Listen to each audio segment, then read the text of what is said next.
bendición poder rendirle culto al Señor, alabarlo, glorificarlo, bendecirlo, decirle cuánto lo amamos. Es una bendición, Dios es bueno.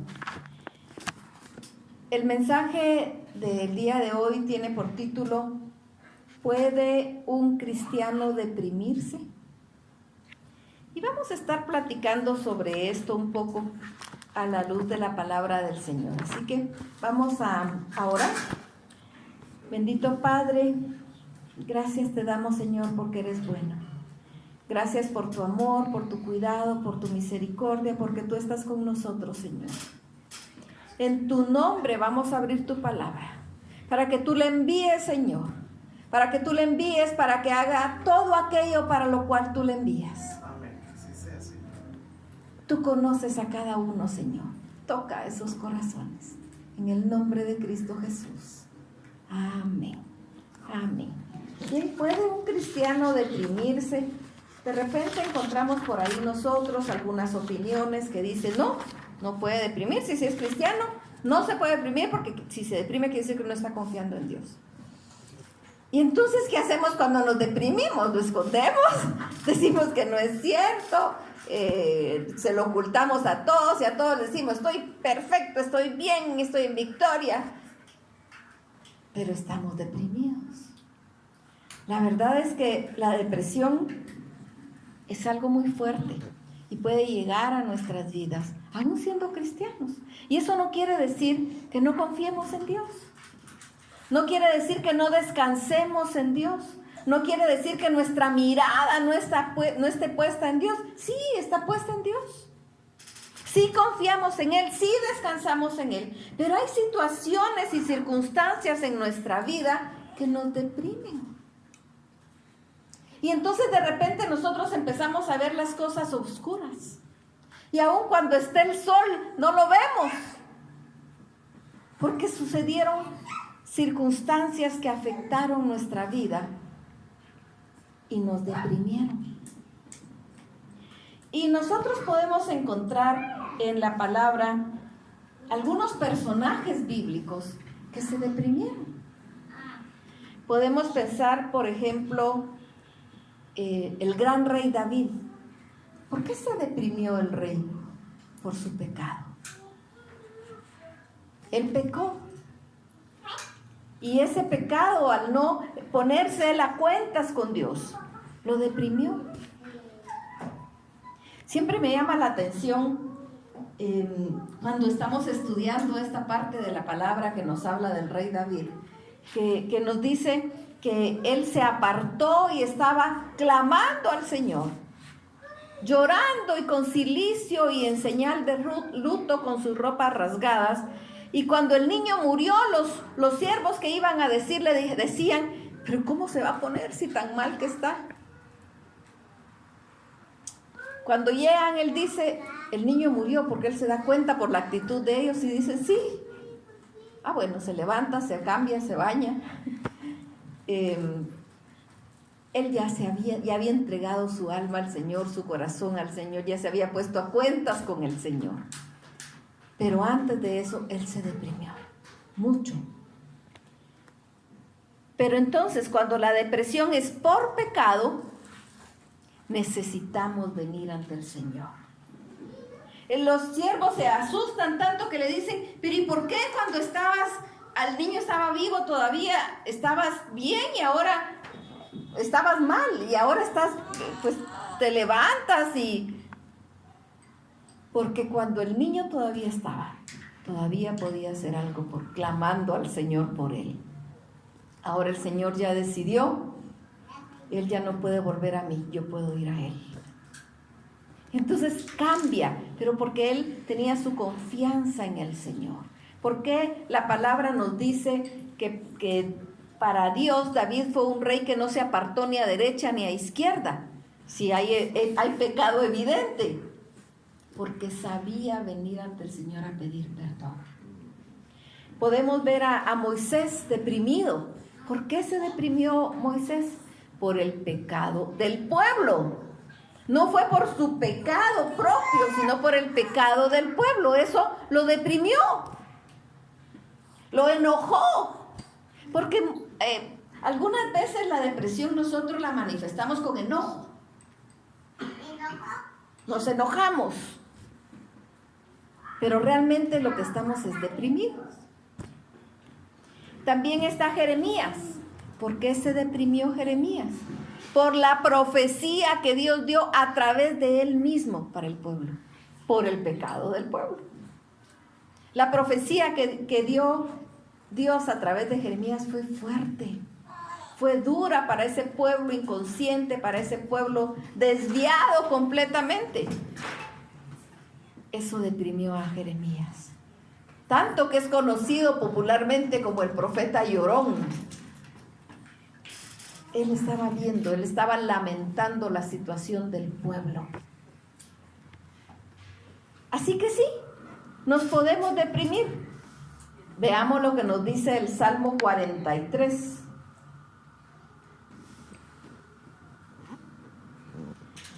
Júzgame, oh Dios, y defiende mi causa.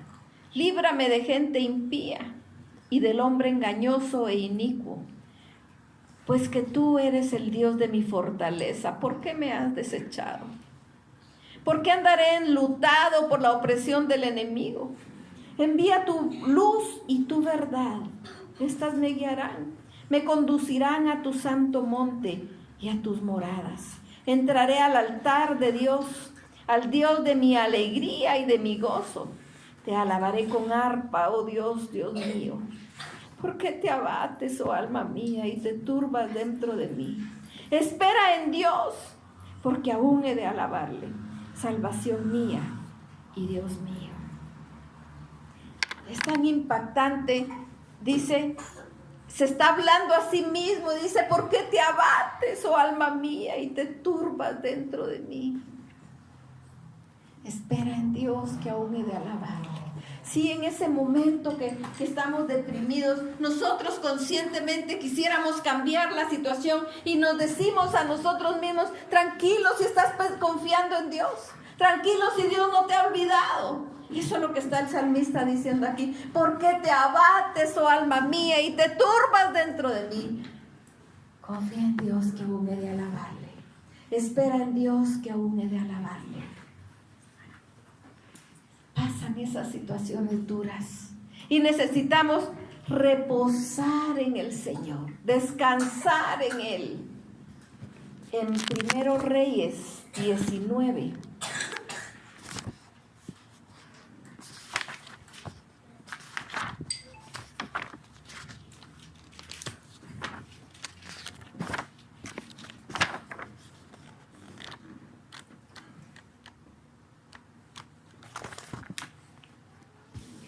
Nos habla acerca de Elías.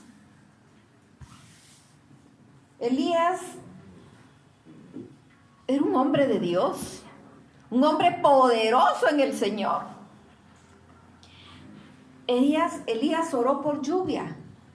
Primero dijo que no iba a haber lluvia y no hubo. Después oró por lluvia y hubo lluvia. Después se enfrentó a 400 profetas de Baal y se burló de ellos, y Dios se glorificó a través de Elías. Y entonces nos cuenta aquí la palabra que Jezabel dice que lo va a mandar a matar. Él acababa de ver la gloria de Dios, pero cuando recibe esta noticia se deprime, se asusta y se va corriendo y se va a esconder a una cueva, porque tenía miedo. Pero nosotros podríamos pensar, cuando vemos las cosas desde afuera, como que tenía miedo ese gran hombre de Dios, como que tenía miedo si había visto el poder de Dios. Pero era humano. Era un ser humano así como somos nosotros. Lo que pasa es que a veces nosotros pensamos que estos grandes hombres de la Biblia no eran hombres, pero sí eran hombres, con debilidades y fortalezas como somos nosotros. Y entonces él se deprimió. Tanto que viene y él mismo le dice al Señor, es que estoy mal. Todos los que creían en ti ya no están muertos, solo yo he quedado. Estaba tan deprimido que creyó que él era el único que seguía confiando en Dios. Y Dios le dice, pues no es así. Yo me he reservado para mí un buen grupo que no han doblado sus rodillas a los Baales. Y el Señor viene y lo ayuda y lo sustenta. Ahora, ¿qué debemos hacer nosotros cuando estamos deprimidos? Porque nos damos cuenta, lo reconozcamos o no, sabemos que estamos deprimidos, sabemos que hay algo que no está bien, sabemos que nos cuesta respirar, sabemos que no dormimos bien, sabemos que siempre estamos pensando y nos atormentamos. Eso lo sabemos aun cuando no lo digamos.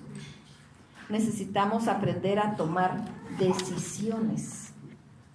Vámonos al Salmo 27.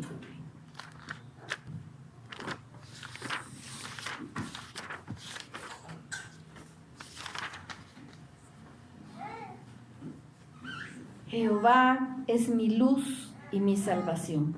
¿De quién temeré? Jehová es la fortaleza de mi vida. ¿De quién he de atemorizarme? Cuando se juntaron contra mí los malignos, mis angustiadores y mis enemigos para comer mis carnes, ellos tropezaron y cayeron. Aunque un ejército acampe contra mí, no temerá mi corazón. Aunque contra mí se levante guerra, yo estaré confiado. Una cosa he demandado a Jehová, esta buscaré, que esté yo en la casa de Jehová todos los días de mi vida, para contemplar la hermosura de Jehová y para inquirir en su templo. Estas son decisiones que está tomando el salmista por la misma situación que estaba viviendo. Y se está recordando a sí mismo, ¿de quién voy a temer? Si Jehová es la fortaleza de mi vida. ¿De quién? ¿Por qué me voy a atemorizar si en Él estoy confiando?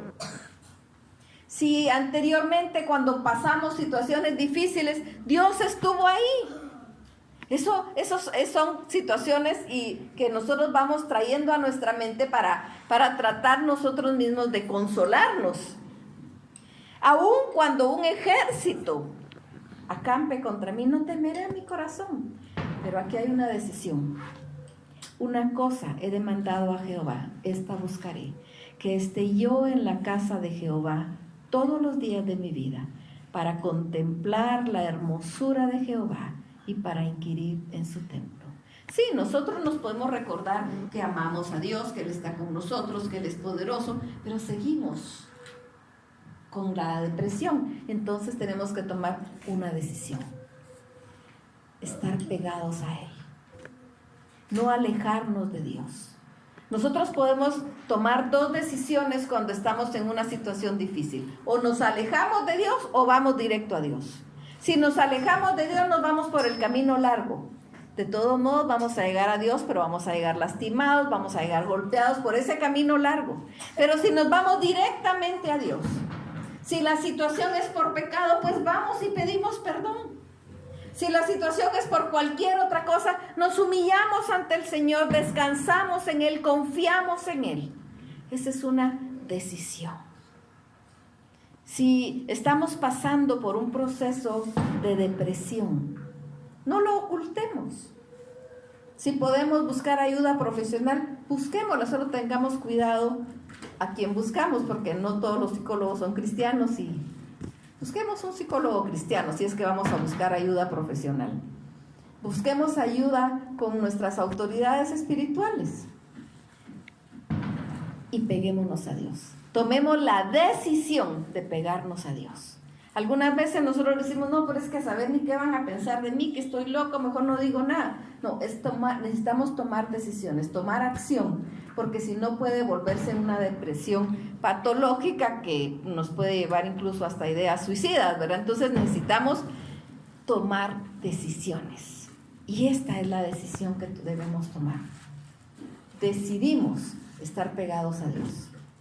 Una cosa he demandado a Jehová, y esta buscaré, que esté yo en la casa de Jehová todos los días de mi vida. estar pegados a Dios, acercarnos a Él todos los días. Esto es maravilloso. Algo que nos ayuda tanto es empezar a leer los salmos, leer un salmo diario, meditar en él, de tal manera que pueda llegar a ser nuestra delicia, como dice el Salmo 1. Y esto va como sustituyendo en nuestro corazón todo ese dolor, toda esa amargura, todo eso que nos provocó la depresión, empieza a salir, porque su palabra empieza a sustituir en nuestra vida todas esas ideas torcidas que están en nuestra vida. Vámonos también a Santiago 1:2.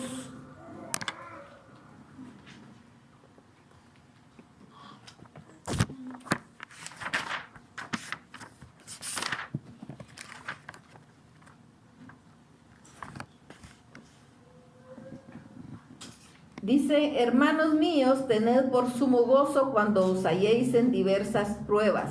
Este versículo merece volverse a leer, porque ¿qué está diciendo? ¿Cómo es eso que estén contentos si están en pruebas? Hermanos míos, tened por sumo gozo cuando os halléis en diversas pruebas, sabiendo que la prueba de vuestra fe produce paciencia. Mas tenga la paciencia su obra completa, para que seáis perfectos y cabales, sin que os falte cosa alguna. Sabiendo que la prueba de vuestra fe produce paciencia. Algunas veces nos enseñan que si estamos en el Señor nunca vamos a tener problemas, pero eso es mentira. Y entonces cuando vienen los problemas, las situaciones difíciles, las pruebas, nos podemos deprimir. Podemos decir: pero ¿por qué me está pasando esto? ¿O por qué me están pasando estas cosas? Porque sabemos que algunas veces las cosas se encadenan, los problemas se encadenan, ¿verdad? Viene un problema y viene otro, y viene otro, y viene otro, y nosotros sentimos como que estamos en el ring, que nos están noqueando, y nos dan uno, y nos dan otro, y nos dan otro, hasta que sentimos que ya no aguantamos y vamos a caer. Pero aquí dice que tengamos por sumo gozo cuando estemos en pruebas. Ahora, si nosotros como cristianos queremos vivir a la estatura de Jesucristo, ¿cómo vivió la vida Jesucristo aquí en la tierra? ¿Vivió en un lecho de rosas? ¿Vivió solo alegría y solo dicha? No, no fue así.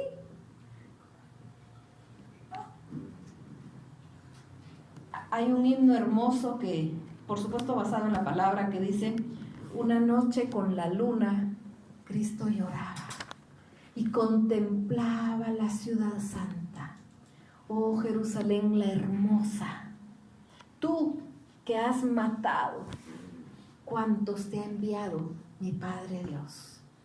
Es tan fuerte, porque el pueblo que Dios escogió, que Dios libró, que Dios ayudó, se olvidó de él. Y cuando Dios enviaba a los profetas, y eso lo podemos ver en todos los profetas del Antiguo Testamento, los atacaban, los mataban, los destruían, porque no querían que dijeran las palabras de Dios. La llamada de atención que Dios estaba diciendo, ellos querían andar ahí adorando a sus baales. Era difícil poder observar lo que él estaba viendo. Así que él no pasó una vida sin ningún problema. Fue perseguido, fue capturado cuando él ya lo permitió, porque inicialmente, si nosotros leemos toda la vida de Jesucristo, en varias oportunidades dice: trataron de prenderlo, y hay una donde dice: y se pasó en medio de ellos y no se dieron cuenta. ¿Cómo fue eso? Pues Dios, ¿verdad? Pero cuando él sabía que había llegado el tiempo, él dejó que lo capturaran. Pero no fue fácil. Un rato antes él clama al Señor y dice: Señor, si es posible, pasa de mí esta copa. Porque él sabía lo que venía. Y fue un sufrimiento terrible. Pensemos, yo creo que hay algún momento en que recibimos tantos golpes que como que se adormece la piel, ¿verdad? Y que deja de doler tanto, pero los primeros golpes fueron terribles. Solo pensemos que él murió desangrado. Pero nosotros no queremos tener ningún problema. Nosotros no queremos tener nada porque, no, entonces quiere decir que Dios no me ama. Entonces quiere decir que Dios no existe. Con solo pensar lo que Cristo sufrió, necesitamos estar con sumo gozo. cuando estamos en pruebas. No es fácil, pero para eso necesitamos desprendernos de nuestro yo, desprendernos de lo que nos tiene ahí en nuestra mente, creyendo que nosotros somos el centro del universo, cuando todo se trata de Él. Todo se trata de Él. Y debemos recordar que el Señor, por eso es necesario que nos metamos a la palabra.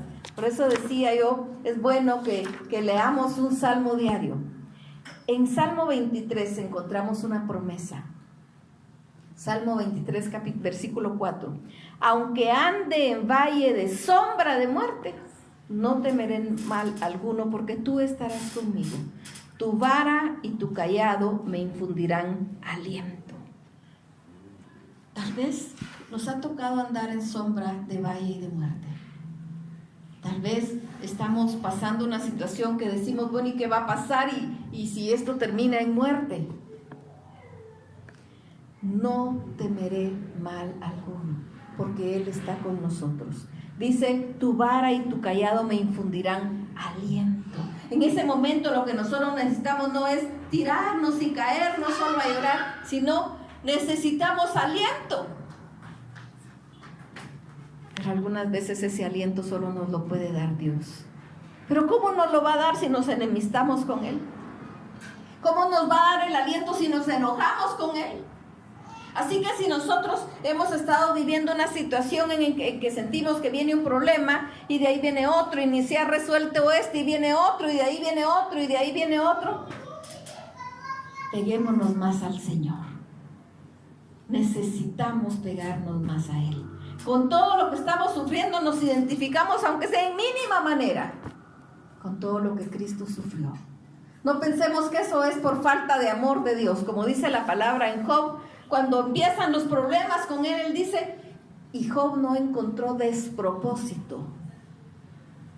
Entendiendo que todo lo que Dios hace y permite tiene un propósito, que es mucho más profundo que lo que nosotros podamos conocer o entender. Bueno, entonces aprendemos a descansar en el Señor, a reposar en el Señor y esperar su aliento. Tu vara y tu cayado me infundirán aliento. Y sí, de repente podemos estar tirados ahí, que parece que somos calcomanías en el piso. Ahí podemos decir, Señor, tal vez ni ganas ni fuerzas tenemos de hablar. Necesito tu aliento. Necesito que me levantes. Porque está la promesa, que su vara y su cayado nos infundirán aliento. Y también Hebreos 4:14.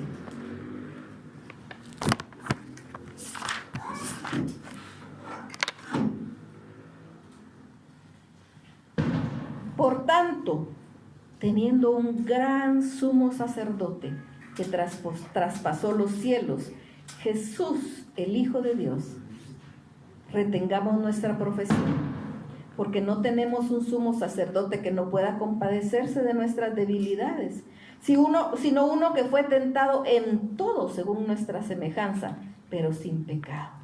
Acerquémonos pues confiadamente ante el trono de la gracia, para alcanzar misericordia y hallar gracia para el oportuno socorro. Ay, cómo me encanta esta palabra. Dice que nos podemos acercar confiadamente, sabiendo que Dios nos conoce, que Dios conoce hasta nuestros pensamientos más profundos, hasta nuestros pensamientos más negros, más retorcidos. Dios los conoce. Y dice que podemos entrar confiadamente ante el trono de la gracia. Antes estamos viviendo en la época de la gracia, pero en el Antiguo Testamento no era posible. Los seres humanos, si querían hablar con Dios, tenían que ir a través del profeta, del sacerdote, para que el sacerdote le hablara, y del profeta venía para dar la respuesta. Estaban estos dos personajes que eran indispensables: el sacerdote para presentar del pueblo para Dios, y el profeta que era la voz de Dios para el pueblo. Incluso estaba el lugar santo y el lugar santísimo. En el lugar santísimo estaba el arca que representaba la presencia de Dios. Y si alguien entraba ahí sin haber hecho el sacrificio necesario por su pecado, moría inmediatamente, porque nadie puede manchar la santidad de Dios. Pero al venir Jesús, al dar su vida por nosotros, rasgó ese velo que dividía el lugar santo del lugar santísimo, para que tengamos entrada todos, porque todos somos real sacerdocio, nación santa, pueblo adquirido por Dios. Entonces, cuando nosotros empezamos a llenarnos de la palabra de Dios, empezamos a ver que para Dios nosotros sí tenemos valor. Porque el problema es que cuando nos deprimimos hasta nos desvalorizamos y pensamos que no valemos nada. Para Dios valemos mucho. Valemos la sangre de Cristo. La sangre de Cristo fue derramada en favor de nosotros. La sangre de Cristo fue derramada para levantarnos, para darnos oportunidad a que podamos entrar confiadamente ante el trono de su gracia y poder venir ante el Señor y decirle: aquí estoy. No entiendo lo que estoy pasando, no entiendo lo que estoy viviendo. Y ya me traté de recordar que tengo que alabarte, pero nuestros brazos pueden seguir caídos. Necesitamos venir al Señor, porque esa es su promesa, que Él nos va a infundir aliento, que podemos entrar confiadamente, porque tenemos un gran sumo sacerdote que se puede compadecer de nosotros, porque se recuerda que solo somos polvo, porque entiende lo que nosotros como humanos sufrimos, porque Cristo vivió como ser humano, 100% hombre y 100% Dios, y sufrió como ser humano. Él no vino a no sufrir nada, Él vino a sufrir mucho. Así que no pensemos que si estamos pasando algo es porque Dios la tiene contra nosotros, ¿verdad? Porque Dios se quiere vengar de nosotros, porque Dios es malo. No. Las situaciones pasan a todas las personas, cosas buenas y cosas malas nos pasan a todos, cristianos o no cristianos. La diferencia es que los cristianos, los hijos de Dios, tenemos a quien acudir. Pero lo mismo le pasa a alguien que no es hijo de Dios que al que es hijo de Dios. Pero tenemos un Padre. Nosotros tenemos un Padre al que podemos venir y decirle: ya no aguanto. Al que podemos venir y decirle: no entiendo. Al que podemos venir y decirle: ayúdame, levántame, infúndeme tu aliento. Y entonces nos va a levantar y nos va a llevar a lugares espaciosos, nos va a llevar a lugares donde no nos podemos ni imaginar hasta dónde nos va a llevar, pero va a ser para honra y gloria de Él, porque no va a ser por nuestras fuerzas, sino va a ser para honra y gloria de Él. Y entonces vamos a poder ver brillar el sol nuevamente, porque algunas veces el día está soleado y nosotros solo vemos nubes por esa gran depresión. Pero tomemos decisiones y recibamos las promesas del Señor. Metámonos con el Señor, acerquémonos a Él, vengamos ante Él, no neguemos lo que estamos teniendo, no lo neguemos, porque negarlo no nos ayuda. Mejor resolvámoslo, mejor tomemos decisiones, mejor peguémonos a Dios, acerquémonos a Él, dependamos de Él, recibamos sus promesas. Y entonces vamos a ver brillar el sol nuevamente. No pensemos que Dios está en contra de nosotros. Tengamos por sumo gozo cuando nos hallemos en diferentes pruebas. Dios está con nosotros. Bendito Padre, gracias te damos por tu amor, por ese amor inigualable, Señor, con el que tú nos has amado, con el que nos cubres, a pesar de nosotros mismos, Señor. A pesar de nosotros mismos, tú nos amas. Señor, tú conoces el corazón de cada uno de tus hijos, tanto de quienes están aquí como quienes están en casa. Tú conoces, Padre, quien está pasando por una prueba dura. por una situación o muchas situaciones difíciles que los han llevado a sentirse deprimidos. En el nombre de Jesucristo, te clamo, Padre, que tú seas con cada uno. Aclara sus mentes, Padre Santo, para que cada quien pueda tomar decisiones y pueda tomar la decisión de acercarse a ti. Que cada quien pueda en ese acercarse a ti, meterse en tu palabra, meterse contigo, Señor, y descubrir tus promesas. Y poder hacer suyas cada una de esas promesas. Poder entrar confiadamente ante el trono de su gracia. Y levanta su cabeza, Señor. Levanta su cabeza para honra y gloria de tu santo nombre. Señor, saca del pozo de la desesperación a cada uno que se sienta en ese pozo y ponlo sobre peña. Pon sus pies sobre la roca que es Cristo el Señor. Levanta, Señor, levanta a cada uno. Gracias por tu amor.